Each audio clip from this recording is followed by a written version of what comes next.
Shalom and good evening. My name is Danielle Katz. I'm inspired by what your community has done for my family and the people of Israel. I'm the mother of Yael, Moshe, Udi, and Jonathan. Today, we live in Kibbutz Neve Eitan in the Valley of Springs region, Cleveland's sister in Israel. I have been a single parent since my children were very young. I was born and raised in Israel. My parents were always there for me. And although they tried to help, every night I would go to sleep alone with my worries and my concerns. In the mornings, I would wake up to face new challenges alone. My kids had a rough time too. My daily routine was a marathon. Early mornings, making sure everybody got to school on time, rushing to work, getting phone calls from the teacher, my son got in trouble, rushing to schools. I had to meet with a counselor, with the teacher, with the principal. In the afternoon, I would, just a second.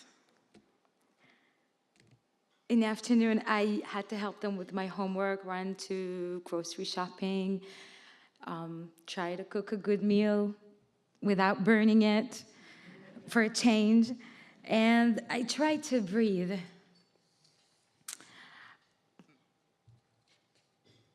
And it was too much. I couldn't keep up a steady work schedule, and I was fired over and over again. That's what happens when you have to leave work and run to the school.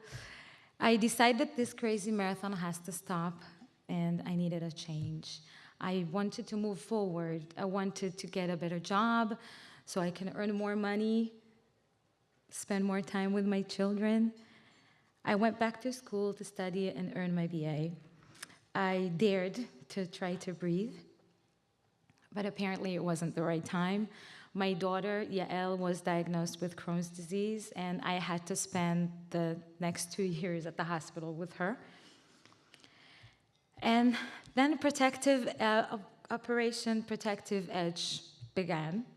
3 years ago, we were living close to Tel Aviv. Hamas launched nonstop rockets. My children were home with me.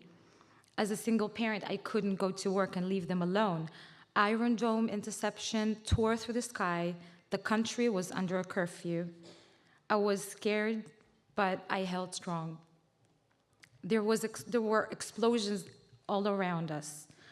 One was especially close. A missile exploded in the street next to ours, and glass shattered everywhere. At that moment, something shattered inside me.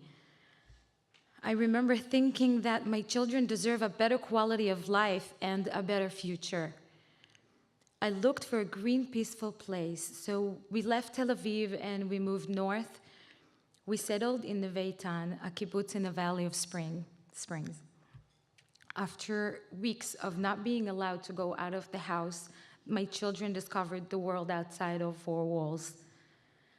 They ran from the swimming pool to the spring and then to the swimming pool again. They built a tree house. They adopted a dog. We were able to breathe. But with all that, with that new home came new challenges. And at the end of the summer, a new school. It is always tough to be the new kid on the block. It is even tougher to make your way in a new and unfamiliar place. I saw my smart, wonderful child, Udi, sinking into himself, losing interest in school, shutting everyone out. He had no friends. He was lost. He was chasing other children, holding one stick on one hand and a stone on the other. And when the teacher tried to stop him, he went after the teacher. So this is when Youth Futures came into our lives. Youth Futures is the Jewish agency's program for dealing with youth at risk in Israel periphery. The children meet with a mentor for 3 years and work with them to identify the issues that they most need to overcome. The program takes place in schools in 36 cities in Israel.